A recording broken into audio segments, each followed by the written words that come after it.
when I watched it, it's just like it then transcended what that scene was and made it something else completely, or just added to it, added this level of anxiety that was just like, wow. It was something I would, you'd never be able to put across in dialogue. And, usually up till now, like in Clerks and Mallrats, we've had music or songs in the movie, but they haven't really, brought something up to another level. And this is the first time it was like, wow, it's complemented it and then improved it. Was the Ray Charles song your choice? Yeah, that was something I was pretty big on from the start, but I don't know if we're going to get that, man. Again, I think Rhino is doing like a 4 or 5 CD set. Maybe it's an 8 CD set of Ray Charles. It's complete. The publisher who owns the song, the estate of the husband who wrote the song, the tune, of that particular song, is giving us a hard time. I mean, because it's like Somewhere Over the Rainbow, right? It's the Wizard of Oz song, and here I don't think they wanted it. They probably want as much as your budget to put the movie. Well, they're actually not even really even getting into the money. They're just sort of backing off from doing it at all. So I mean, that from the beginning we were all just sort of like, is it going to happen or is it going to happen? I mean, that's the tough thing about throwing music into a film. Like when you start throwing in source stuff, it's like you got to go get the clearances. We were just talking about today, and like a lot of the people they don't care.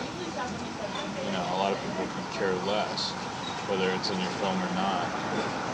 Well, the Clerks soundtrack is a great soundtrack. I mean, it holds it on its own. Right. I mean, we're playing it, and one of the things I really liked about this film, and hats off to Dave, was just the fact that the new songs I heard in the film were things that I wanted to hear again. The kind of exciting songs. It's like, I kind of like that. Yeah, it's definitely. And the Ray Charles was a good touch. I noticed that because it did that moment kind of started to choke you up, and when the Ray Charles kicked in, it was almost no holding back. Right. That was like the kind of thing that pushed you over the edge. Exactly, and then it does that thing again. It complements and then also accentuates or pushes the scene to a different level that performance and dialogue can only take it so far, no matter how good they are, and then all of a sudden music just like locks it up. I think that's a lot of the problems when it comes down to music, and like Mallrats never really had it.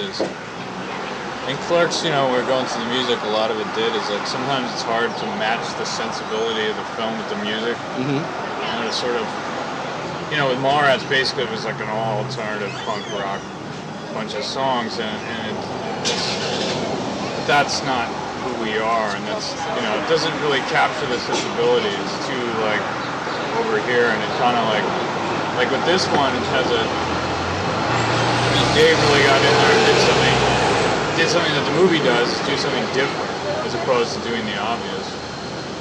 No, I mean, and I'm a big fan of Soul Asylum. I remember, they played here in Houston in the late 80s, in the mid 80s, or late 80s, and they were like a band that would always, like, they might do like a show of covers. They were that kind of a band. So I'm really glad to see them make it out of all the bands that stuck together out of the 80s, When you're, putting together the movie, when you're writing the movie, do you like, analyze the parts and go, okay, there hasn't been any good scenes written about pussy eating, and I need to make this the pivotal, because that's going to get this film a lot of flack. I mean, I'm sure there's somebody in Washington right now who's got a copy of the script or something. Look what they're saying here, Oh yeah, the whole fist thing, and certainly was a surprise to me. To me, it's like I'd just like to see stuff on screen that I haven't seen before, or hear conversations that we pretty much have every day in our lives, or with our friends and whatnot, but you don't necessarily see it reflected up on the screen. And ideally, movies kind of hold a mirror up to the culture, and kind of they show you up there. And it's just so funny that, nobody really talks about that stuff, and it's such a part of daily life, it's some might say it's the focus of daily life.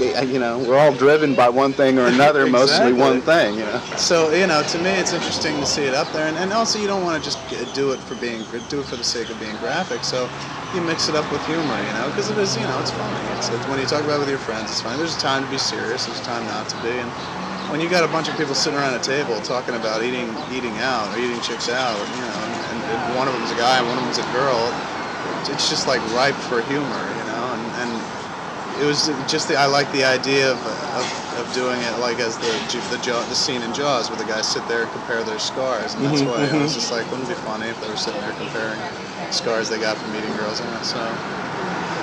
No, I mean, but that moment, I mean, that moment in the film is almost so hilarious, you know, that it's hard to recover from that, because anything, you know what I mean, it's like you keep waiting for another barrage like that, you know.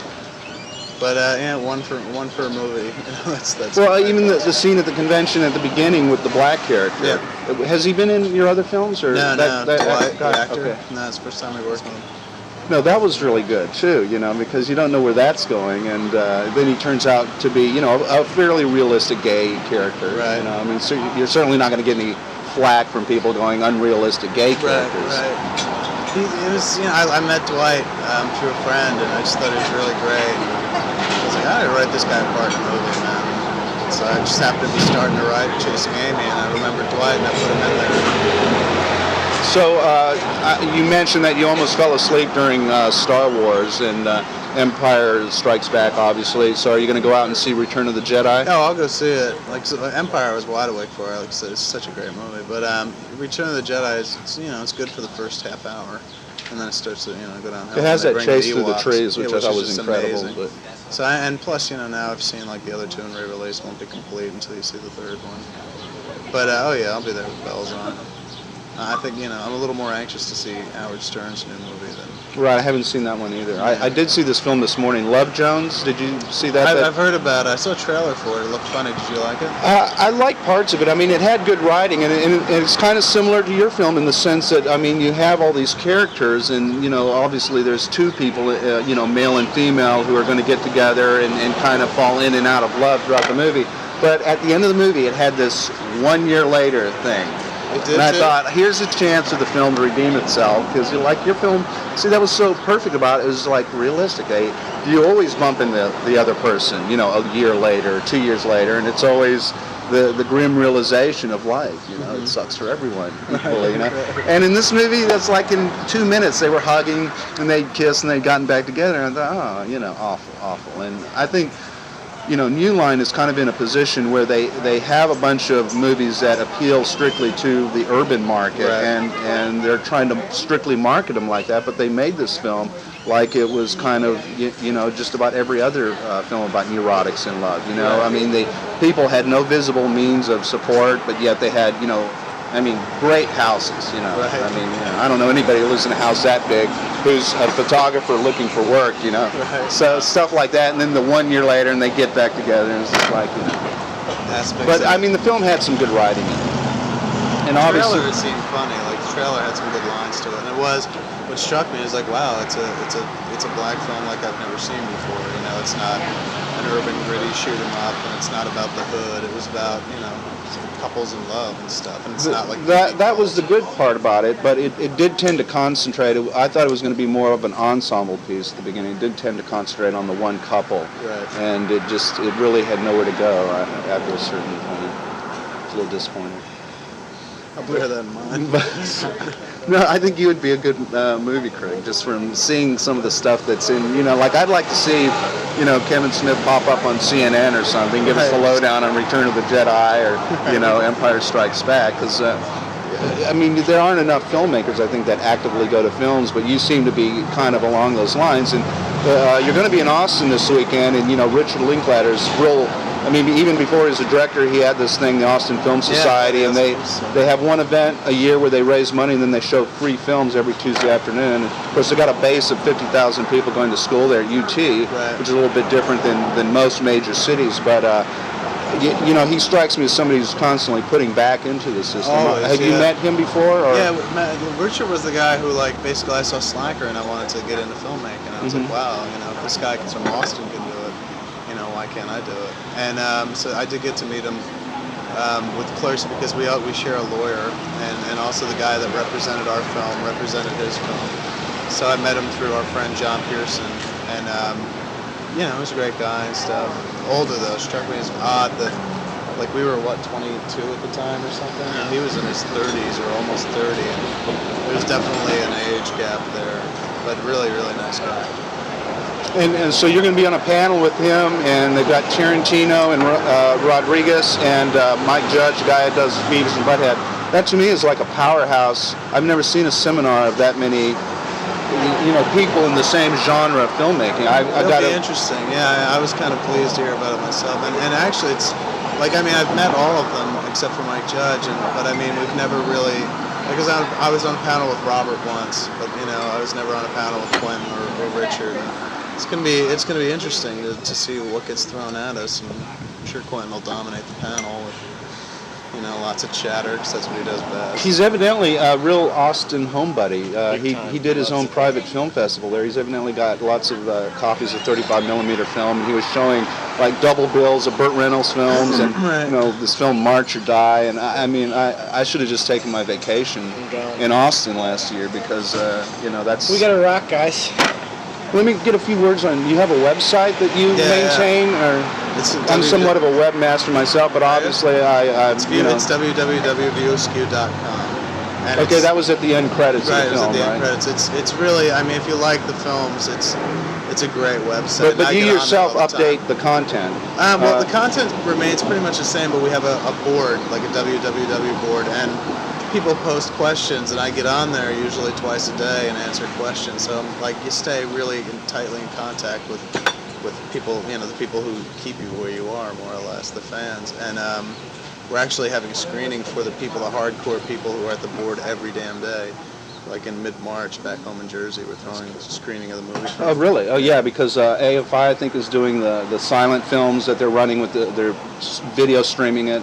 Are you using that technology, or no? We're just having a screening of the flick. Oh, not on the website. Oh, okay. I thought you meant put bits on. We're having it in Jersey, and a lot of people are coming. Mm-hmm. It's interesting because there are people on the board. There's a dude coming in from Australia to see the flick because he's on the board a lot. People coming in from Alaska and California. The California thing boggles my mind because the movie opens there, and a couple of weeks after they see it, they could just wait. Right. Jersey, it's kind of flattering. Hey, flying to Jersey. Flattering. Well, another thing, at the very end of the movie, I noticed you thanked Matt Zeiss, who was a. Do you know Matt? Well, I only met him once. He wrote for the Dallas Observer, and I met him at a function in Austin.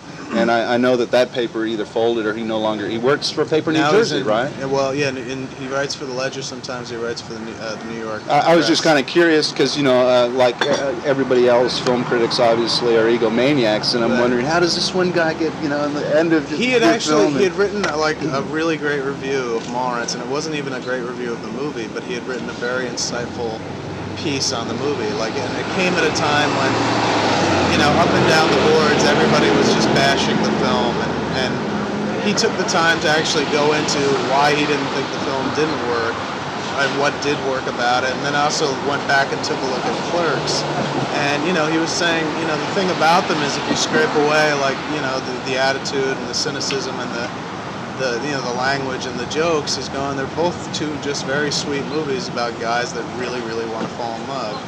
And he summed up the article by saying, I finally figured out why Silent Bob doesn't speak. He's afraid if he opens up his mouth, people will find out what a nice guy he is, sweet guy he is. Which we find that out. And it was just when I read that review, it was just wow, the guy, it was a perspective on what I do that I'd never, thought about or didn't want to really deal with, because I was like, well, I'm the guy that writes all the dick jokes, so that's what I do. And it kind of enabled me to let loose, not hold so tightly onto the, what put me there, which is that type of humor that's in Clerks, and actually kind of embrace another side, the more dramatic side, so which kind of, is way in evidence in Chasing Amy. So you still get the jokes, but you also get a lot more heart than were in the other two flicks. Will we, when we see Superman next summer, will we see a little bit of your humor interjected there, perhaps subversively? Very much so. As much as I can get away with on a PG movie, but yeah, there's a lot of, movie's got a nice attitude to it. There's some real tongue-in-cheek moments. It's kind of self-referential, but it's very, while still very much being entertaining and not alienating. But there's just enough in there that you'll be like, oh, that's the Clerks guy who wrote this. We gotta rock, you guys. I'm sorry. Lunch? Did you guys some lunch too? Or? Well, I'm going to eat with